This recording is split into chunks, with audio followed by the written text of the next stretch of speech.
I believe that the startup organization is one of the greatest forms to make the world a better place. If you take a group of people with the right equity incentives and organize them in a startup, you can unlock human potential in a way never before possible. You get them to achieve unbelievable things.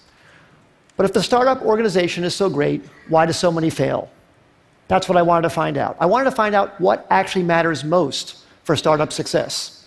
And I wanted to try to be systematic about it, avoid some of my instincts and maybe misperceptions I have from so many companies I've seen over the years. When the novel coronavirus emerged at the start of 2020, it set off alarm bells in Singapore. As one of the countries hardest hit by the 2003 SARS outbreak, Singapore was placed on a heightened state of alert within weeks, and social restrictions were tightened. That prompted a run on supermarkets amid concerns about food shortages in the Southeast Asian city-state. But even before the pandemic, agriculture technology startups, such as Ben Swan's Sustenir, were working on a solution.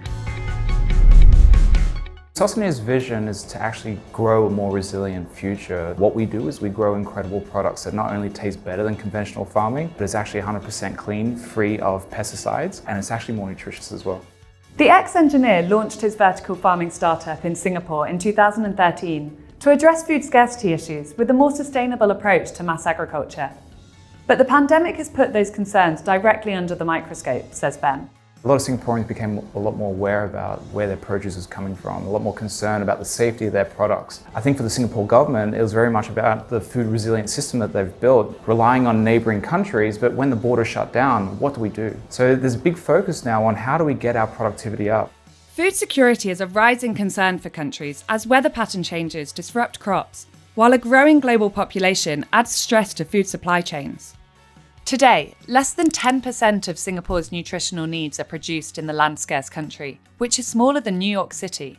The country hopes to raise that figure to 30% by 2030 through smart land use and technology, including investments in deep tech startups like agri-food. All the agencies have really collaborated and come together to help companies like Sustenir do the things that we're doing today. When we think about R&D, it's very expensive. We, as a business, want to focus on bringing great products, but we also have to think about how do we further improve the way that we're growing, so we can think about bringing down our costs and also broadening our product mix. Ben is optimistic that could also mean positioning the company and the country as a leading food innovator.